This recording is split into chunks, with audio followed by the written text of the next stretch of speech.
Hola, buenos días a todos, bienvenidos a mi canal y al curso Fundamentos de Cosmología. Y esta es una lección muy interesante, la número 17, donde vamos a hablar sobre la naturaleza de la materia oscura. En las lecciones anteriores aprendimos cómo se identificó la materia oscura y también la cuantificación de esa materia oscura y su distribución en las galaxias, y todo esto nos va a ayudar a averiguar o al menos hipotetizar cosas sobre la naturaleza de la materia oscura. Si os interesan estos temas, os invito a suscribiros a mi canal pinchando en el pequeño ratoncito aquí a la derecha.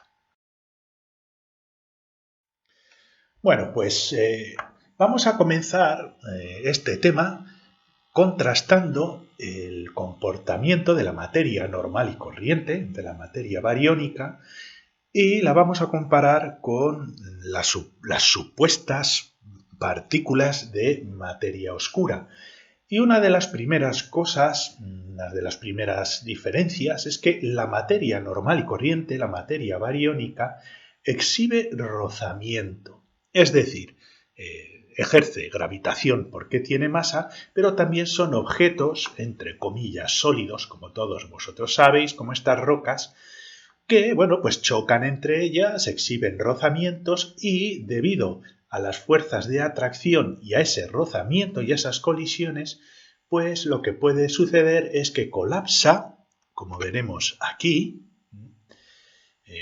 Las rocas se acercan hacia el centro de masas, van chocando y son capaces de colapsar y formar objetos, ¿no? Pues como la formación de planetas o estrellas o grupos de asteroides, etcétera. Forma estructuras sólidas por repulsión electrostática. Al final, lo que hace que nosotros nos choquemos con otros materiales sólidos, con otra materia bariónica, pues son esas fuerzas de repulsión, muchas veces de naturaleza electrostática, a veces de naturaleza hidrofóbica, que sucede pues simplemente pues, cuando nos acercamos demasiado a un objeto. Y esas fuerzas de repulsión hace que estos objetos, por ejemplo, pues no colapsen, a no ser que tengan tanta masa que se genere un agujero negro, ¿no? Pero que, bueno, pues haya un equilibrio entre la fuerza de atracción gravitatoria de cada elemento y la fuerza de repulsión que mantiene la estructura de estos objetos que clásicamente llamamos sólidos.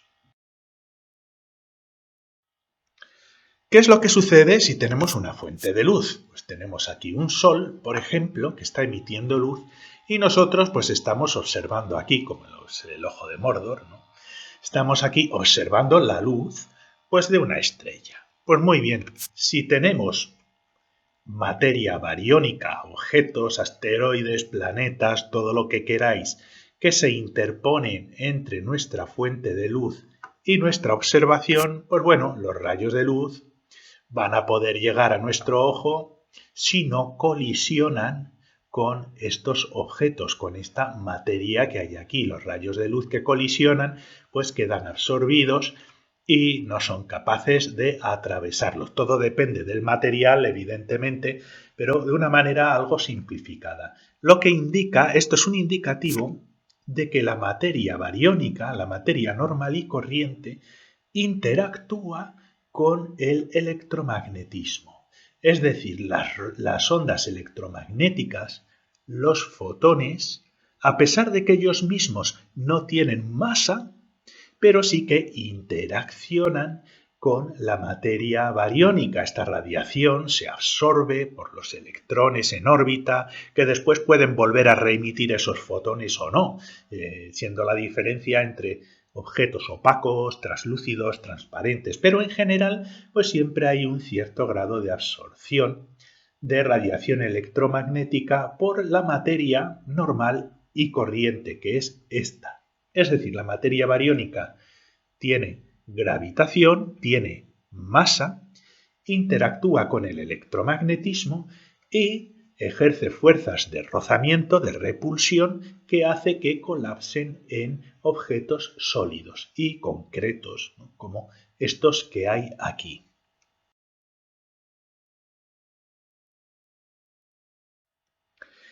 Y esto es lo que vemos nosotros en una galaxia. Vemos la fuente de luz, de la materia que está emitiendo luz, ¿no?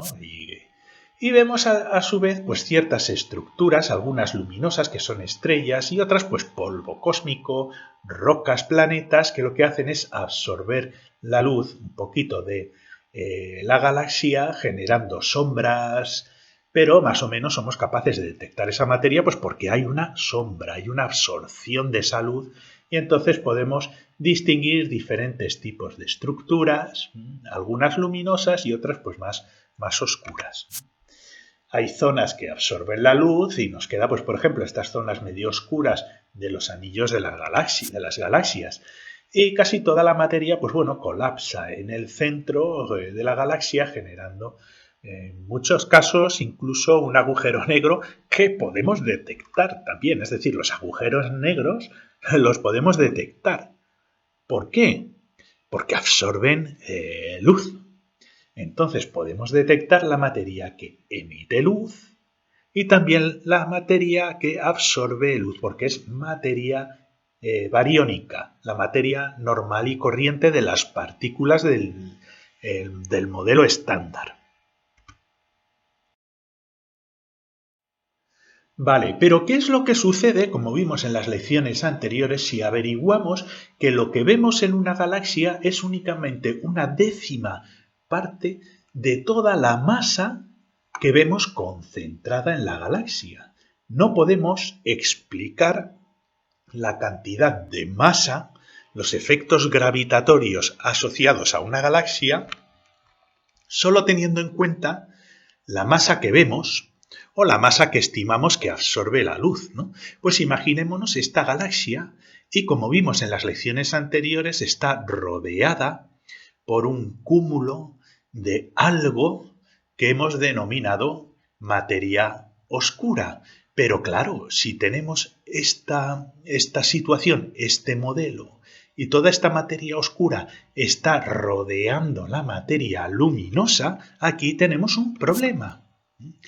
La materia oscura debería ocultar la luz de la galaxia siempre y cuando la materia oscura fuera capaz de interaccionar con la radiación electromagnética. La materia oscura, por lo tanto, lo que podemos decir con los datos que hemos obtenido de una manera tan sencilla en las lecciones anteriores, que la materia oscura pues no interaccionaría con la radiación electromagnética, siempre y cuando asumamos la existencia de esta materia oscura.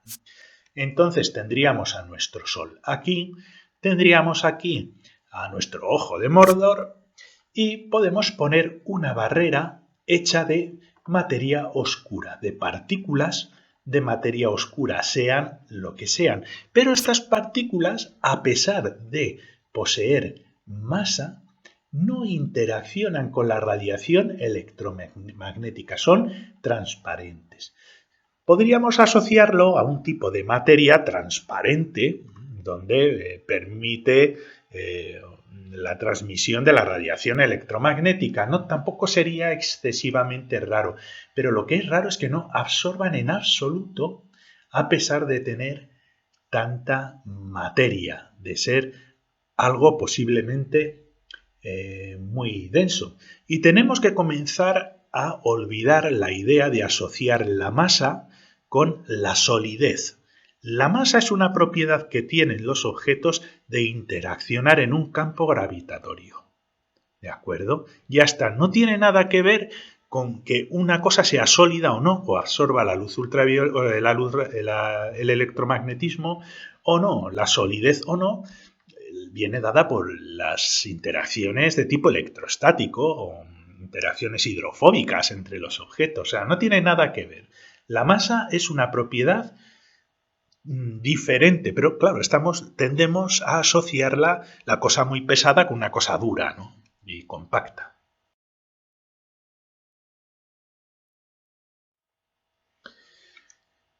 ¿Cómo explicamos que esta masa oscura se distribuye de una manera más o menos homogénea en una zona amplia de espacio? Porque, claro, si tiene masa, debería tender a colapsar en un centro de masas, si está distribuida en una zona del espacio. Pero eso no es lo que vemos.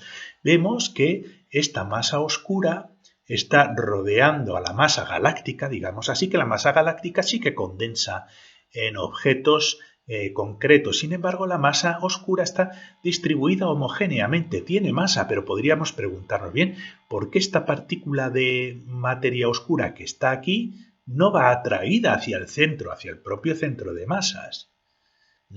Y la respuesta es que sí, unas supuestas partículas de materia oscura deberían,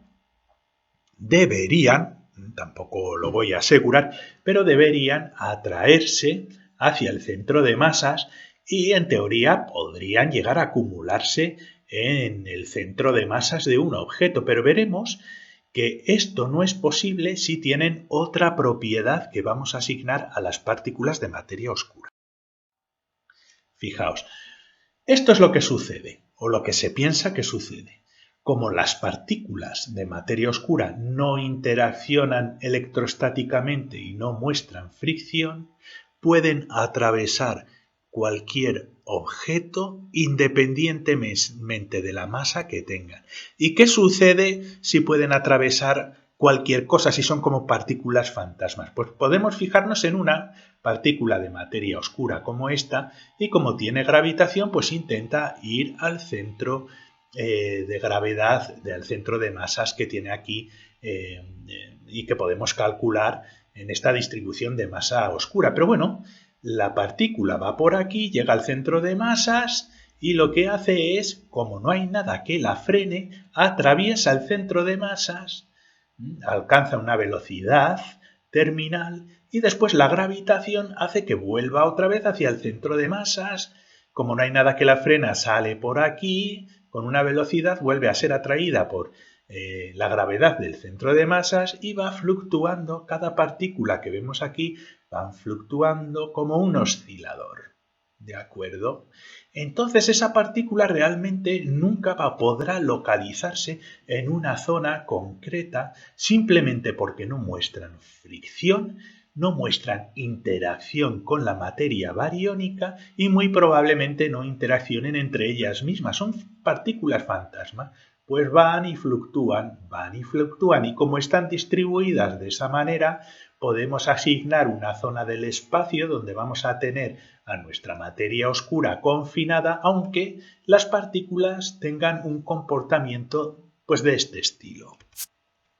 Se comportarían como osciladores armónicos, ¿no? No colapsarían en objetos sólidos porque lo atraviesan todo.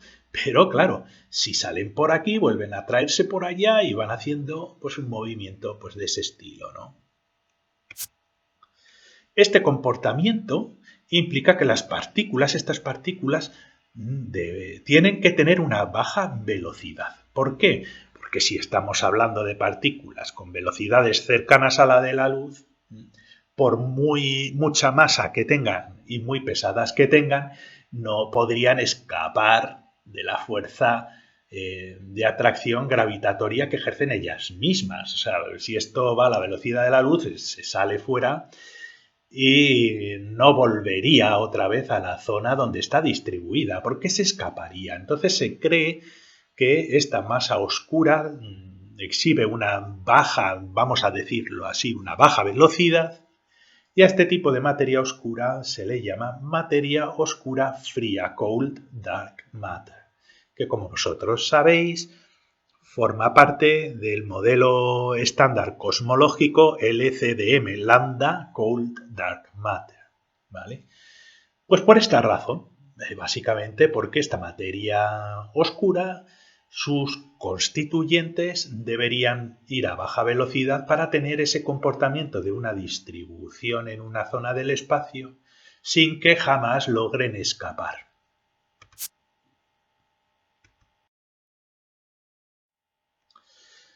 Muy bien. De todos modos, como permanecen, como vemos aquí, unos diversos grupos de materia oscura permanecen distribuidos en una zona amplia del espacio, sí que se piensa que son importantes para actuar como moldes para la formación de las galaxias y otros objetos de materia bariónica, como por ejemplo tenemos aquí pues todos estos objetos que como tienen masa se van a sentir atraídos por el centro de masas gravitatorio de esta distribución de materia oscura que es mucho mayor que la materia bariónica. Entonces se cree que la materia oscura nos forma como zonas de nucleación de las partículas bariónicas que ellas mismas van a ir atrayéndose al centro de masas, pero la diferencia es que estas partículas de materia bariónica, como se interaccionan por fuerzas electrostáticas, muestran fricción, son capaces de colapsar en estructuras de este estilo, porque estas piedras pues no pueden atravesarse las unas de las otras. Y nos queda una asociación de la materia bariónica en el centro aproximado de la distribución de materia oscura. Y la materia oscura pues le da igual, sigue más o menos, sí que siente atracción por esta materia que hay aquí, pero esta partícula podría ir hacia el centro, adquirir velocidad, atravesarlo todo porque no interacciona con la materia ordinaria y volver otra vez por la atracción gravitatoria hacia atrás y así constantemente. Es decir, la materia oscura muy difícilmente va a escapar de una zona amplia de espacio y por eso se distribuye como vimos en las lecciones anteriores en la galaxia.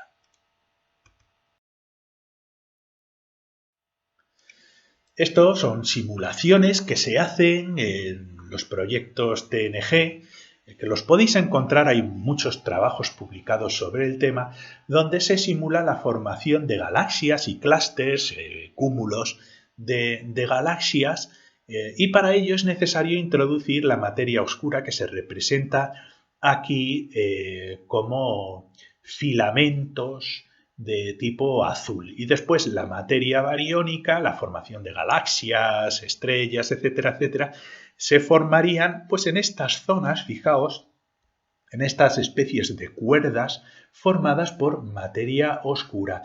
Y este es un modelo que se utiliza mucho en la evolución del universo, en por qué vemos macroestructuras a niveles cosmológicos que se distribuyen pues como una maraña, como lo que se llama distribución cáustica. La distribución cáustica es, por ejemplo, cuando, no sé si os gusta bucear, ¿no? Pues cuando nos metemos o vemos el fondo de una piscina, vemos los reflejos de los rayos del sol en el fondo de la piscina como zonas más iluminadas que otras debido a que la radiación electromagnética, la luz, al atravesar el agua y con el movimiento del agua, pues tiene zonas donde tiene una interferencia positiva, otras negativas y te dan zonas pues de este estilo. Eso es lo que se llama distribución cáustica, es un fenómeno óptico. Y ese tipo de distribución es el que se piensa que adquiere la materia oscura y gracias a esta distribución las galaxias y los cúmulos de galaxias, etcétera, etcétera, pues van convergiendo en diferentes zonas por nucleación, con un modelo muy parecido al que hemos visto allí. Esto es una simulación de una distancia de 300 megaparsecs, por eso se llama TNG. Un megaparsec era... ¿Cuánto era un megaparsec? No me acuerdo, lo tengo apuntado por algún sitio, pero es una distancia muy, muy grande. Entonces, de acuerdo con todos los datos que hemos visto en las lecciones anteriores y lo que hemos inferido en esta lección, ¿cómo sería la hipotética partícula de masa oscura? Porque evidentemente la única manera que tenemos de detectarla es mediante fenómenos gravitatorios, ¿vale? En general se considera una partícula poco interaccionante, evidentemente, ¿no? Yo es que poco, casi nada, como no sea la gravitación, ¿no? La única interacción evidente.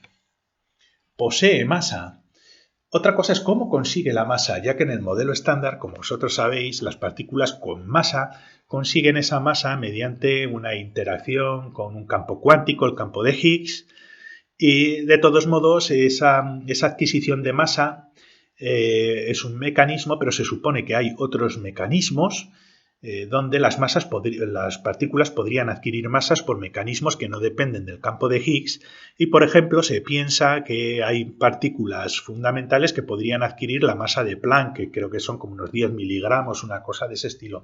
Entonces, no es poco razonable pensar que las partículas de masa oscura, de materia oscura, poseen un tipo de masa no por interacción con el campo de Higgs. Lo que se espera, esto es lo que esperan por cálculos teóricos, es que estas partículas tienen una masa. Las masas de las partículas se suelen dar en electronvoltios, en unidades de energía. Al final, en relatividad es prácticamente lo mismo. Se supone que tienen pues aproximadamente en el rango de los 100 gigaelectronvoltios, ¿de acuerdo? De masa. Un protón, para que os hagáis una idea, es aproximadamente 1000 megaelectronvoltios, con lo cual una partícula de masa oscura pues sería como tener 100 átomos de hidrógeno en una partícula. O sea, es una partícula muy pesada. Es una partícula pesada. En teoría se considera las partículas de masa oscura como reliquias de partículas en el Big Bang, cuando estaban en el equilibrio térmico y se desviaron de ese equilibrio. Hemos hablado de alguno de estos temas previamente, de esa pérdida del equilibrio en el cosmos que, bueno, pues hizo que permanecieran una cierta cantidad de partículas de este estilo. Si es que realmente existen, ojo.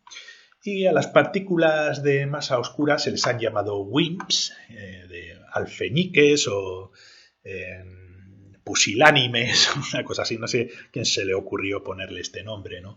O debiluchos, una cosa de ese estilo, y se les llama partículas masivas poco interaccionantes, Weakly Interacting Massive Particles, o WIMPs. Son partículas teóricas, ¿de acuerdo? También hay otros investigadores teóricos pues, que han propuesto otros tipos de estructuras, más que de partículas, de estructuras, que podrían suplir a la masa oscura, como por ejemplo las partículas macho, lo han utilizado, supongo como estas eran WIMP, a las otras las llaman machos. Pues bueno, en fin, hay de todo en este mundo. Visto lo visto, es un auténtico misterio y la única manera que tenemos de detectarlas aparentemente es por su gravitación, aunque hay detectores que se han hecho para detectarlas por una posible interacción con los nucleones de los núcleos de los átomos, pero bueno, yo no estoy muy convencido.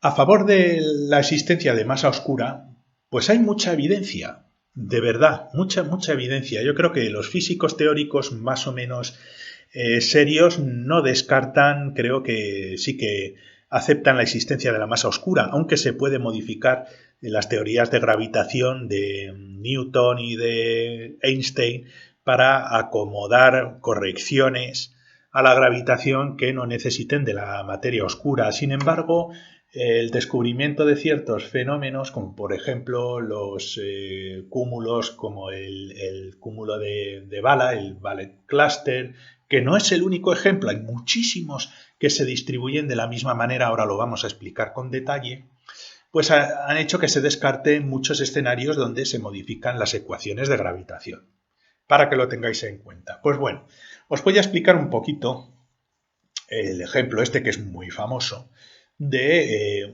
dos clústeres, dos cúmulos de galaxias. Aquí todo esto son galaxias, ¿vale? Aquí hay un cúmulo de galaxia y aquí al fondo pues hay otro cúmulo de galaxia que en un momento relativamente cercano, astronómicamente hablando, colisionaron, ¿de acuerdo? Colisionaron. Y cuando la materia bariónica colisiona, la materia normal y corriente colisiona, lo que sucede es que se calienta y emite rayos X. Entonces, esta parte de rojito es una zona caliente de materia ordinaria que es, digamos, la marca de la colisión de los dos clústeres, ¿vale? Entonces tenemos un clúster aquí y tenemos otro clúster aquí que tiene pues una forma de bala esta materia que sí que está emitiendo, porque está caliente, esos rayos X después de la colisión. Y luego aquí en azulito está mapeada la materia oscura. La materia oscura en forma de gravitación. Y esta gravitación se mide, se estima, debido a los efectos de lentes gravitacionales asociados a estos clústeres. Cuando se ven estos clústeres se intentan utilizar para poder utilizarlos como lentes gravitatorias y ver cosas que están pues mucho más lejos. Es muy probable que la duplicación de estas dos estrellas o galaxias que haya por aquí y alguna que haya por aquí, de estos dobletes que vemos aquí al lado, este y este, por ejemplo, o este y este, sean resultado de esas lentes asociadas a estos dos clústeres, donde vemos el objeto magnificado y duplicado en lo que se llaman pues los anillos de Einstein, ¿no? Es un fenómeno óptico. Entonces en azulito vemos la distribución de la materia de la gravitación que está asociada mayormente a la materia oscura del clúster, no a las pequeñas galaxias que vemos por aquí. Las galaxias es poco probable que colisionen porque están muy separadas y durante la colisión lo que sí que colisiona es la cantidad de hidrógeno, polvo y otra basurilla que hay metida dentro del clúster y que supone una grandísima cantidad de materia ordinaria, ¿de acuerdo? Pero fijaos que apenas hay gravitación aquí un poquito asociada a esta materia ordinaria que durante el choque se ha separado de esta materia oscura, ¿vale? De esta materia azul. Ha habido una separación entre la materia roja y la materia azul. Y esto es indicativo de que la materia azul y la materia roja interaccionan de forma diferente. Esta materia azul no está caliente, no ha colisionado, ha atravesado la zona de colisión, sin embargo la materia ordinaria ha colisionado y emite esos rayos X. Aquí está la masa colisionante que emite rayos X. ¿Vale? Y la masa gravitacional en oscuro, en azul oscuro, está asociada mayormente a esa masa materia oscura, tal y como lo hemos calculado en las lecciones anteriores. Vamos a verlo un poquito para que se os quede un poquito más claro en esta animación de lo que sucedió durante la colisión. Normalmente los clústeres que no han colisionado, que son bueno, pues normales y corrientes, tenemos la distribución pues tal como la hemos visto anteriormente. Fijaos en este clúster aquí antes de la colisión.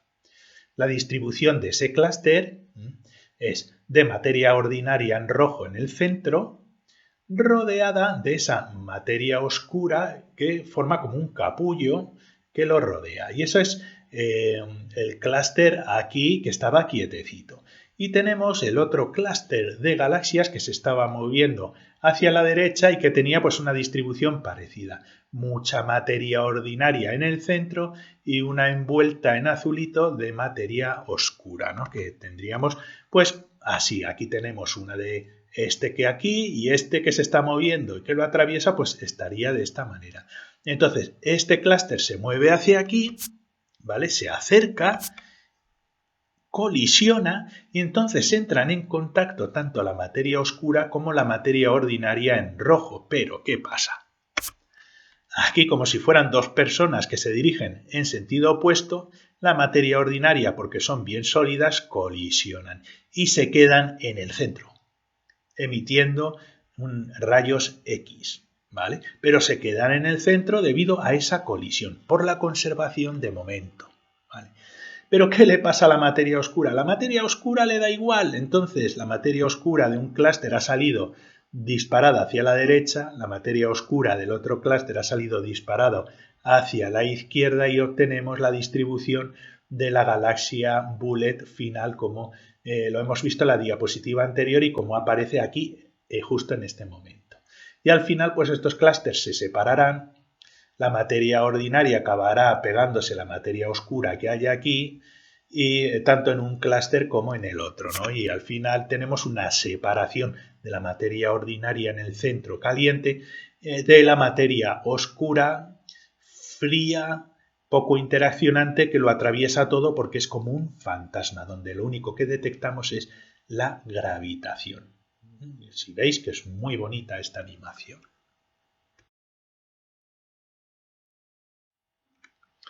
También con las lentes gravitacionales, como os he enseñado anteriormente, ¿no?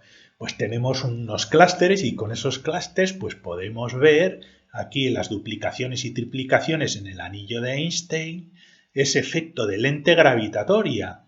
Y sucede esa lente gravitatoria porque, bueno, como la materia oscura no interfiere con las trayectorias de los rayos de luz, pues podemos ver como si tuviéramos una lente. Igual que verlo a través de una lente transparente, ¿no? Pues vemos esos efectos magnificadores y también nos duplican las cosas de las lentes gravitatorias asociadas a, pues eso, a los clústeres, sobre todo a los clústeres, a los cúmulos de galaxias que tienen suficiente masa oscura, y eso calculado, no es que se haga ahí a ojo, se calcula, ¿no? Para ver si corresponde con este efecto de lente gravitatoria. Las conclusiones, pues bueno, incorporando la masa oscura en nuestro modelo FRW ya tenemos un modelo de Cold Dark Matter, ¿no? del universo. Este tipo de materia pues no interacciona con el electromagnetismo, no presenta fricción y bueno, pues está la pregunta si las partículas WIMPs existen o no. Y bueno, pues aquí lo dejo.